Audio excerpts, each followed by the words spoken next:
మరి ఏదైతే మొన్న ఎలక్షన్లో తెలుగుదేశం పార్టీ ప్రజలందరికీ కూడా గతంలో ఉన్న అన్నా క్యాంటీన్లు మళ్ళీ పునరుద్ధరిస్తామని చెప్పి ఏదైతే చెప్పారో ఇది మరి తెలుగుదేశం పార్టీకి చాలా ప్రతిష్టాత్మకమైన ప్రాజెక్టు.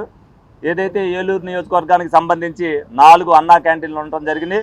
4 కూడా చిన్న చిన్న పనులు ఉన్నాయి, రంగులు వేయటం అవన్నీ ఉన్నాయి. రేపు రాబోయే రోజుల్లో ఇవన్నీ కూడా బాగు చేయాలనే ఉద్దేశంతో మరి ఇవాళ ఇక్కడ పర్యవేక్షణ చేయడం జరిగింది. ఆల్రెడీ మరి క్లీనింగ్ చేశారు, ఇంకా రంగులు వేయటమే ఉంది. రేపు ఏదైతే ప్రభుత్వం టెండర్లు పిలిచి ఎవరికైతే ఇవన్నీ కూడా ఇక్కడ భోజన సదుపాయాలు 5 రూపాయలకే అన్నా క్యాంటీన్లో భోజనం సదుపాయాలు కల్పిస్తామని చెప్పి ఏదైతే హామీ ఇచ్చిందో ప్రజలకు ఆ హామీని నెరవేర్చే విధంగా రేపు ఈ అన్నా క్యాంటీన్ 4 కూడా తెరవబడతాయి. ప్రజలందరూ కూడా తెలుగుదేశం పార్టీని నమ్మారు, ఓట్లేశారు. ప్రజలకి పేదవాడికి పట్టెడు అన్నం పెట్టాలనేది ఏదైతే ఎన్టీ రామారావు గారు కోరికో ఆ కోరికను నెరవేర్చడానికి గత 2014 నుంచి 19లో ఈ అన్నా క్యాంటీన్లు మరి పెడతాం జరిగింది. కాబట్టి దాన్ని మళ్ళీ తిరిగి మేము పునరుద్ధరిస్తామని చెప్పడం జరిగింది. దానిలో భాగంగానే మరి ఏలూరు నియోజకవర్గంలో 4 కూడా ప్రారంభించడం జరుగుతుంది త్వరలోనే.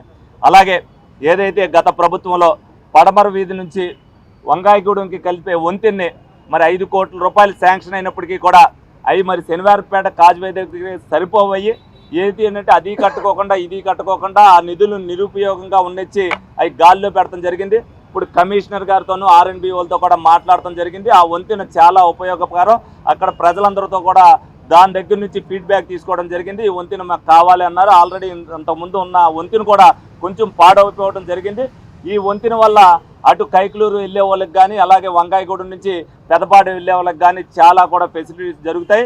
ఆ వంతెన కూడా ఇమీడియట్గా దాన్ని కూడా పరిగణలోకి తీసుకుని దాన్ని కూడా టెండర్ను పిలిచి దానికి కూడా ప్రజాపయోగంగా ఉండే విధంగా ఉంటుందని చెప్పి దాన్ని కూడా పర్యవేక్షించి దాన్ని కూడా చేయమని చెప్పడం జరిగింది. ఏదైతే మొన్న ఎలక్షన్లో హామీ ఇచ్చామో ప్రజలకు ఉపయోగపడే పనులే మేము చేస్తామని చెప్పి ప్రజలతో కూడా మమేకమయ్యి ప్రజల దగ్గర నుంచి కూడా వాళ్ళ ఫీడ్బ్యాక్ని కూడా తీసుకుని ఈ సదుపాయాలన్నీ కూడా కల్పించడం జరుగుతుంది. భవిష్యత్తులో కూడా ఈ కార్యక్రమాలు ఈ విధంగానే జరుగుతాయి. రోజు కూడా ఏదో రకంగా ప్రజల్లోనే ఉండాలి, ప్రజలతో అనుసంధానం అయ్యి ఉండాలి. ప్రజలకు ఏ ఇబ్బంది రాకుండా చూడాల్సిన బాధ్యత ఈ కూటమి ప్రభుత్వం మీద ఉందని చెప్పి చాలా బాధ్యతాయుతంగా పరిపాలించాలని కూడా చంద్రబాబు నాయుడు గారు, పవన్ కళ్యాణ్ గారు ఏదైతే చెప్పారో తప్పనిసరిగా వారానికి 5 రోజులైతే 5 రోజులు, 6 రోజులైతే 6 రోజులు, 7 రోజులైతే 7 రోజులు ప్రజలతో మమేకమై వాళ్ళ సమస్యలు తీర్చే విధంగానే ఈ ప్రభుత్వ పరిపాలన ఉంటుందని సందర్భంగా మీ అందరికీ కూడా తెలియజేయడం జరుగుతుంది.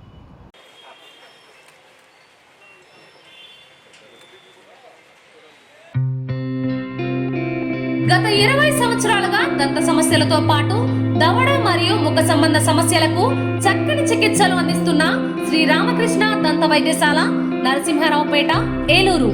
ఎమర్జెన్సీస్ లో వాడే ఆక్సిజన్ కాన్సంట్రేటర్లతో పాటు air purifier, UV light steriliser, ULV fogger వంటి పరికరాల ద్వారా పరిశుభ్రమైన వాతావరణంలో చికిత్స అందించబడుచున్నది.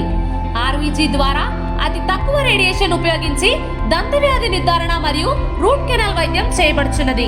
డెంటల్ లేజర్ ద్వారా కుట్లు లేకుండా సర్జరీలు, ఇంప్లాంట్స్ కిట్స్ ద్వారా పళ్ళు లేని వారికి ఫిక్స్డ్ దంతాలు, రూట్ కెనాల్ చికిత్సలకు ఎండో మోటార్ వంటి ఆధునిక పరికరాలు కలిగిన నమ్మకమైన డెంటల్ క్లినిక్. అత్యంత ప్రామాణికమైన ఆటోక్లావింగ్ పద్ధతిలో శుభ్రపరిచిన ఇన్స్ట్రుమెంట్స్ వాడడం మా ప్రత్యేకత. దంత సమస్యలకు చికిత్సతో పాటు విరిగిన దవడ మరియు ముఖ ఎముకలకు చికిత్స, ఎత్తు మరియు వంకర దవడలకు కాస్మెటిక్ సర్జరీ, యాక్సిలోఫేషియల్ వంటి చికిత్సలకు చిరునామా శ్రీ రామకృష్ణ దంత వైద్యశాల, వేములపల్లి రెసిడెన్సీ అపార్ట్మెంట్, నరసింహారావుపేట, ఏలూరు. జీవి మాల్ ఫెస్టివల్ థీమ్ మార్. పండుగలన్నీ జీవి మాల్ తోనే. మహా పండుగలు మెగా సేల్, 1+1, 1+2 కాంబో ఆఫర్స్ అన్ని విభాగాలలో. Sarees, ladies, kids, mens and suiting విభాగాలలో attractive collection. 3 mega festivals, 1 mega fashion place. GV mall, Vijay Vihar centre, RR Pet, Eluru. పెళ్లిళ్లు, పండుగలు, వేడుకలు ఎక్కడైనా సరే మీరే మెరిసిపోతారు.